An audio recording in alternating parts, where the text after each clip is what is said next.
So, we paying attention yet? You know, I saw a few videos about Aaron here. I also saw quite a few people celebrating this here.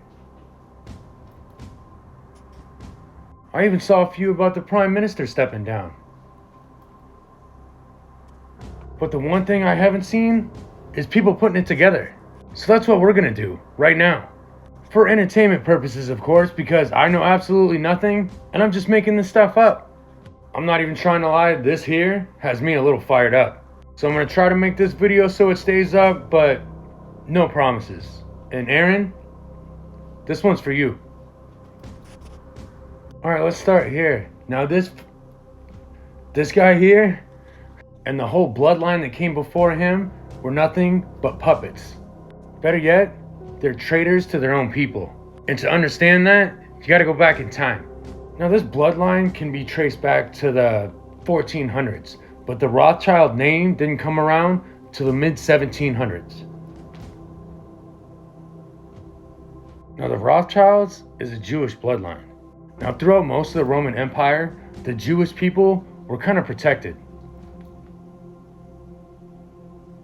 But in 66 AD, when a rebellion started between the Jewish people and the Roman Empire over famine and a couple different things, the Jewish people were banned from Rome. Now, although that banishment didn't last long, with all the ongoing conflicts with the Roman Empire, a certain elite class of Jewish people that was willing to play ball with the Roman Empire was created. And this is where the Rothschilds begin. So when the Roman Empire fell, or morphed into this, the Jewish people were banished to places like the ghetto in Vienna, or they were given ghettos in Rome.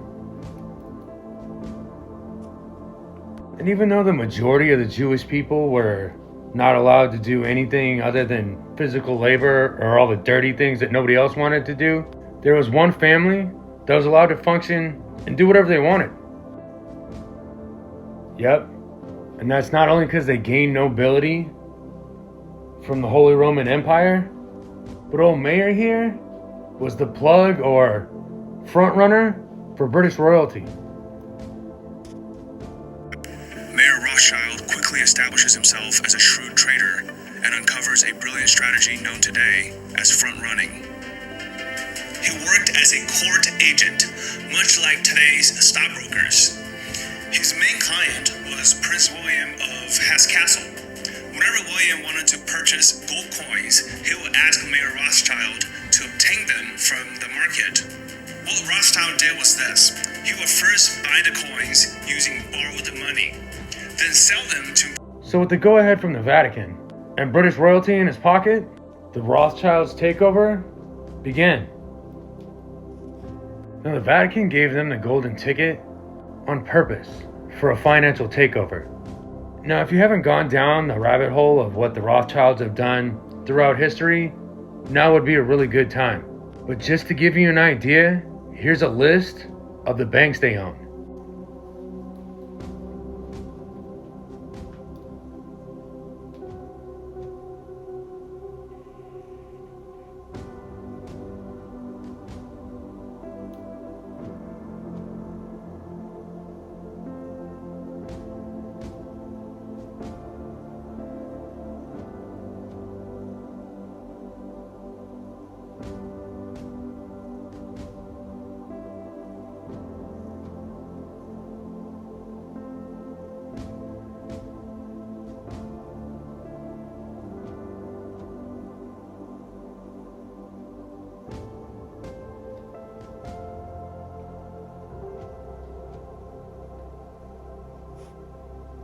Not really a fair game when you own the whole field, is it?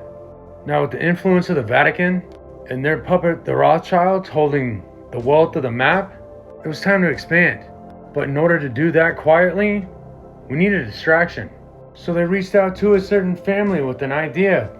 And they said, you know what? I think we can do that. And the was born. Now, there's been a lot of speculation over the years about the mustache man. I call him Pookie. But one thing about Pookie that's remained a mystery was his lineage. But one thing they keep hidden is that Pookie's grandmother was actually a servant for the Rothschilds in Vienna. There's also proof out there that she got her cheeks clapped by a 19-year-old Rothschild, and the child from that little encounter was Pookie's dad. So if Pookie was a Rothschild, and the Rothschilds are nothing more than puppets for the Vatican, not only did they create a bad guy, but they also created a victim for them to hide behind. Cue the Balfour Declaration. You have the first bit, which promises a national home rather than the national home, and then you have the bit that nothing that's to be done should in any way harm the Arab community.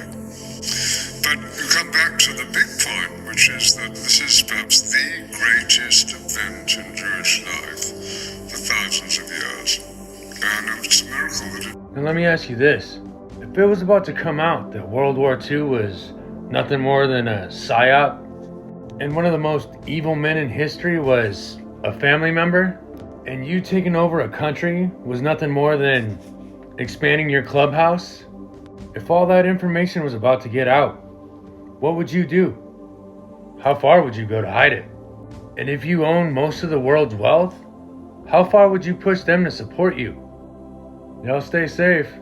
Legitimacy. And that we as a people are not afraid, and we are waking up to the robber barons and the big banksters who are looting this economy with the Federal Reserve. Well, The Rothschilds family that started the Federal, they divided Europe first.